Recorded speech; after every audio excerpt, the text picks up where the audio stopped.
positif qui sera tiré de votre jugement. Monsieur le Président, même en matière de droit processuel, votre manière de mener ce débat, surtout en évacuant tout aspect de nature à porter préjudice au tissu national, pourra servir d'exemple ultérieur pour des cas similaires. Nous avons tous compris, en Guinée, il y a un sujet sur lequel nous ne devons pas nous amuser, c'est ce qui fonde la Guinée. Et votre manière de faire, c'est du droit processuel pragmatique. Monsieur le Président, toujours au niveau national, n'oublions pas, comme je l'ai dit tout au long de ma plaidoirie, que la justice occupe une position centrale. Et le jugement que vous rendrez servira de base également pour des exemples de ce genre. N'oublions pas qu'il y a eu d'atrocités de ce genre. Certains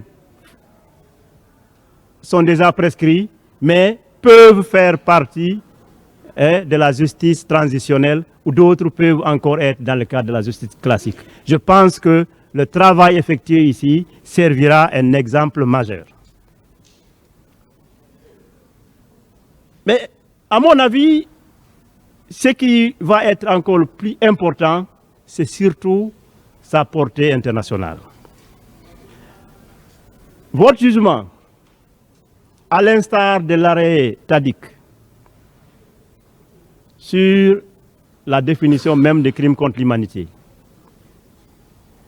ou d'autres arrêts comme arrêt Akayesu, arrêt Kunarak, arrêt Bagosora et Black Kick, votre jugement sera cité dans les facultés de droit ou ailleurs comme un exemple de concret, de principe de complémentarité positive.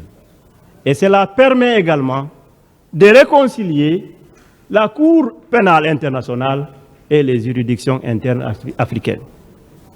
Puisqu'on aura vu une négociation qui a duré plus de 13 ans, par finir, jugement est rendu au nom de la justice. Et vous faites partie intégrante de la justice pénale internationale, dont la première pierre est constituée par les tribunaux internes. Monsieur le Président, honorable assesseur, l'exigence d'un idéal de justice ne fait pas obstacle à l'impérieuse nécessité d'une réconciliation nationale. Pour terminer,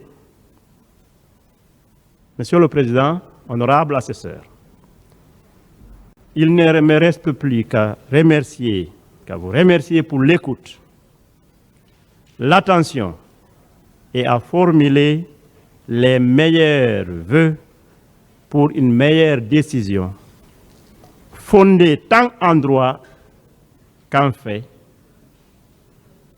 dans un parfait équilibre entre les droits de la défense, l'intérêt de nos victimes dans le présent dossier de massacre du 28 septembre 2009. Je formule finalement le vœu que toutes les filles et tous les fils de ce pays puissent vivre en harmonie et poursuivre l'idéal de justice pour un développement harmonieux de notre pays. Je vous remercie. Le président va faire une proposition à la demande de parti de réfléchir pendant la pause. Je regarde mes pères. Je ne sais pas si c'est toujours le porte-voix.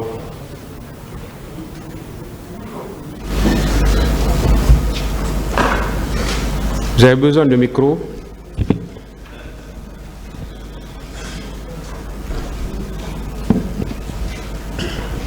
Merci, Monsieur le Président. Effectivement, pendant la pause, le deux bords, enfin la défense et la partie civile. Nous nous sommes retrouvés et à la suite de notre concertation... Vous l'avez éteint, hein? Donc, à la suite de notre concertation, nous avons souhaité que le programme soit maintenu, que le statu quo soit maintenu. Parce qu'il est pratiquement difficile pour nous d'être là du lundi au vendredi.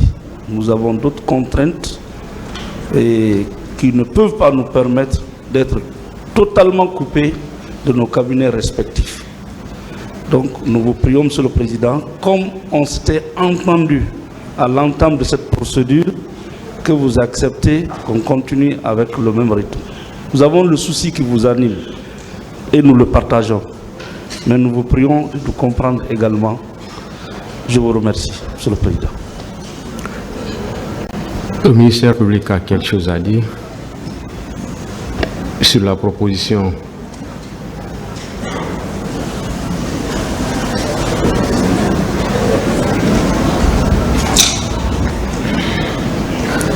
Merci, Monsieur le Président. Si ça ne tenait qu'à nous, Monsieur le Président, nous souscrivons entièrement à la proposition faite par le tribunal, c'est-à-dire que nous continuions d'affiler du lundi jusqu'au vendredi et que nous ramenions l'heure, comme vous l'avez proposé, le début des audiences.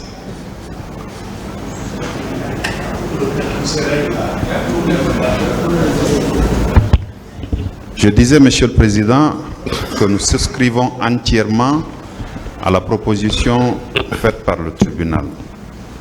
C'est-à-dire que nous, du lundi au vendredi, que ce soit d'affilée, que nous soyons à l'audience, et que l'heure du début des audiences soit ramenée à 9 h au lieu de 10 h. Cela nous permettrait, Monsieur le Président, parce que c'est la phase des réquisitions et plaidoiries, que nous ayons un grand temps pour nos paroles respectives. Mais je comprends la préoccupation des conseils des différentes parties. Si cela n'est pas tenable, au bas, Monsieur le Président, que nous partions jusqu'au jeudi. Je vous remercie. On va partir jusqu'au jeudi au moins. Pourquoi c'est pas bon? Bon, en deux mots, hein, pourquoi c'est pas bon?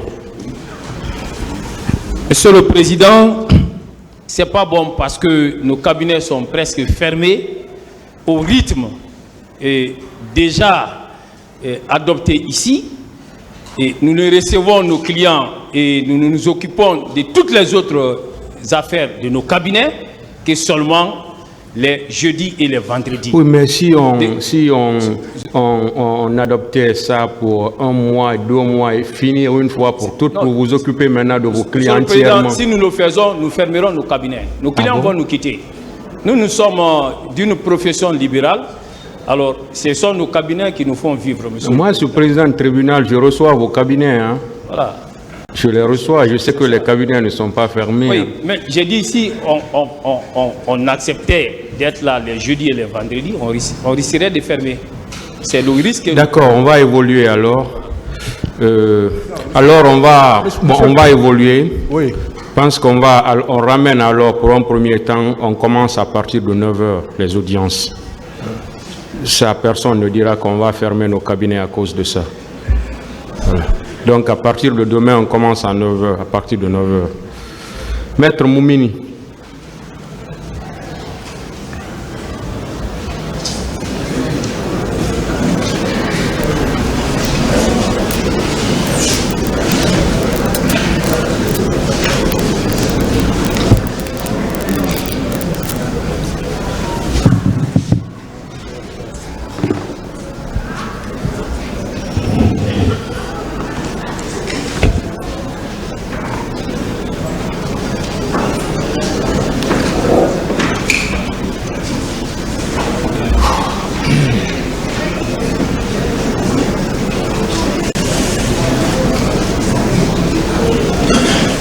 Allez-y, maître.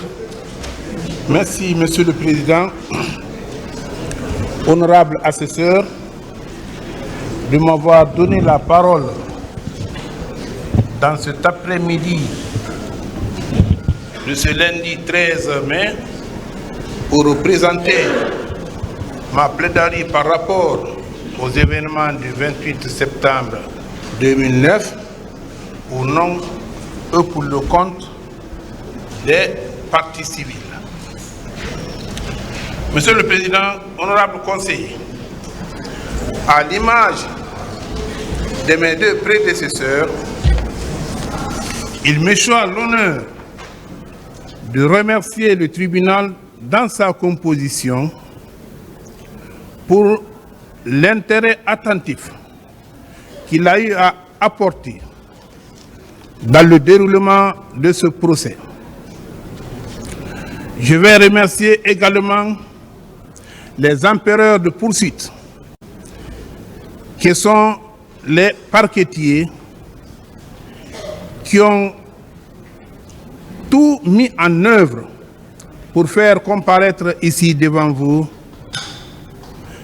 accusés, victimes, témoins et même des techniciens en la matière. Monsieur le Président, mes remerciements vont également à votre greffe qui a tenu la plume pendant 1 année et demie, sans se fatiguer, en notant mot pour mot tout ce qui se passait ici. Monsieur le Président, honorable assesseur, avec votre permission, mes remerciements vont aux confrères de la défense et de la partie civile qui ont eu à aménager une entente au moins qui vous a permis de suivre attentivement nos différentes parties.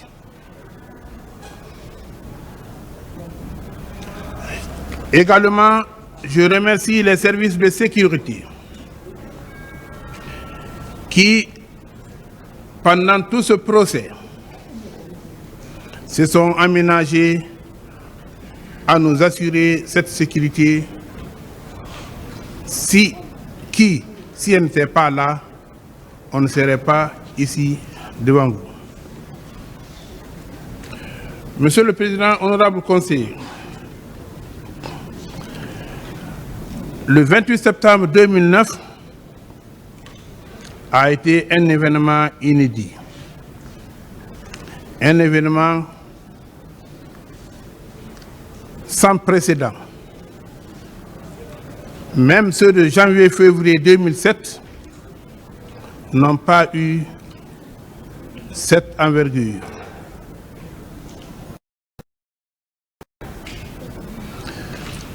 Monsieur le Président, qu'il me soit permis de présenter géographiquement d'abord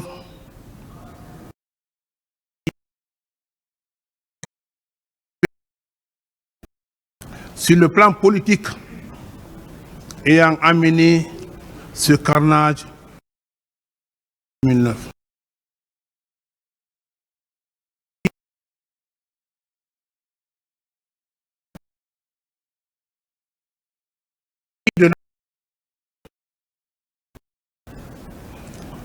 Avec une superficie de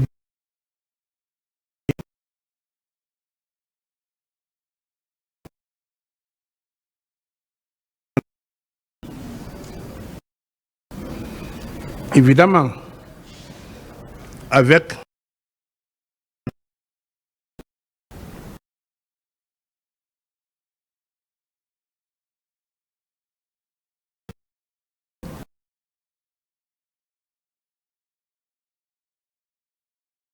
population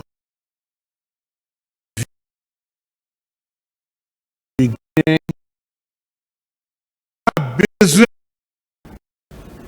de prendre un vol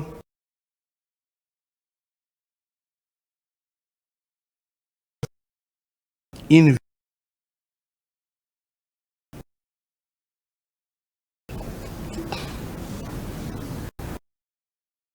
raison